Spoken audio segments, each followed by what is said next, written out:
Einstein once said, everybody's a genius, but if you judge a fish by its ability to climb a tree, it will live its whole life believing that it is stupid.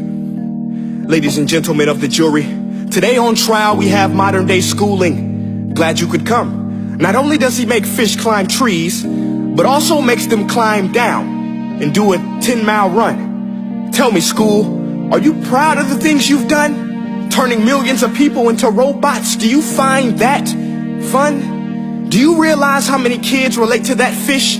Swimming upstream in class, never finding their gifts, thinking they are stupid, believing they are useless? Well, the time has come, no more excuses. I call school to the stand and accuse him of killing creativity, individuality, and being intellectually abusive. He's an ancient institution that has outlived his usage. So, Your Honor, this concludes my opening statement, and if I may present the evidence of my case, I will prove it. Proceed. Exhibit A. Here's a modern day phone. Recognize it? Here's a phone from 150 years ago. Big difference, right? Stay with me. Here's a car from today, and here's a car from 150 years ago. Big difference, right? Well, get this. Here's a classroom of today, and here's a class we used 150 years ago. Now ain't that a shame? In literally more than a century, nothing has changed. Yet you claim to prepare students for the future? But with evidence like that, I must ask, do you prepare students for the future or the past? I did a background check on you and let the record show that you were made to train people to work in factories, which explains why you put students in straight rows, nice and neat, tell them sit still, raise your hand if you want to speak, give them a short break to eat, and for 8 hours a day tell them what to think. Oh, and make them compete to get an A letter which determines product quality, hence grade A of meat. I get it. Back then, times were different. We all have a past. I myself am no Gandhi.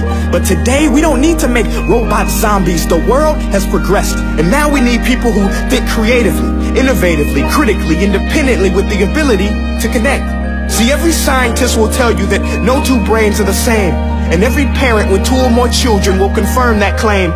So please explain why you treat students like cookie cutter frames or snapback hats, giving them this one-size-fits-all crap. Watch your language. Sorry, Your Honor, but if a doctor prescribed the exact same medicine to all of his patients, the results will be tragic. So many people will get sick, yet when it comes to school, this is exactly what happens. This educational malpractice, where one teacher stands in front of 20 kids, each one having different strengths, different needs, different gifts, different dreams, and you teach the same thing the same way?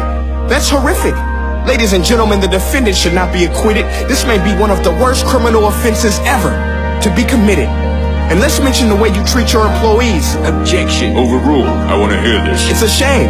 I mean, teachers have the most important job on the planet, yet they're underpaid?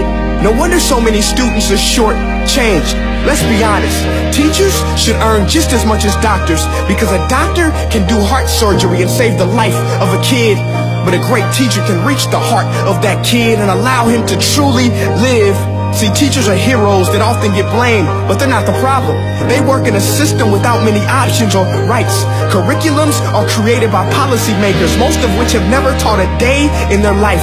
Just obsessed with standardized tests. They think bubbling in a multiple choice question will determine success. That's outlandish.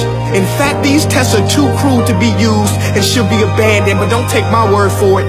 Take Frederick J. Kelly, the man who invented standardized testing, who said, and I quote, "These tests are too crude to be used and should be abandoned." Ladies and gentlemen of the jury, if we continue down this road, the results will be lethal.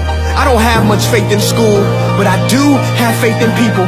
And if we can customize healthcare, cars, and Facebook pages, then it is our duty to do the same for education, to upgrade and change and do away with school spirit, because that's useless. Unless we're working to bring the spirit out of each and every student, that should be our task. No more Common Core. Instead, let's reach the core of every heart in every class. Sure, math is important, but no more than art or dance. Let's give every gift an equal chance. I know this sounds like a dream, but countries like Finland are doing impressive things. They have shorter school days, teachers make a decent wage, homework is non-existent, and they focus on collaboration instead of competition. But here's the kicker, boys and girls.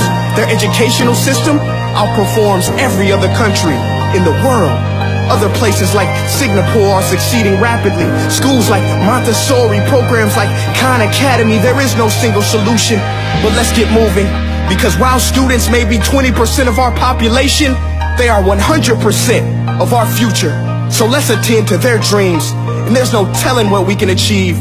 This is a world in which I believe, a world where fish are no longer forced to climb trees. I rest my case.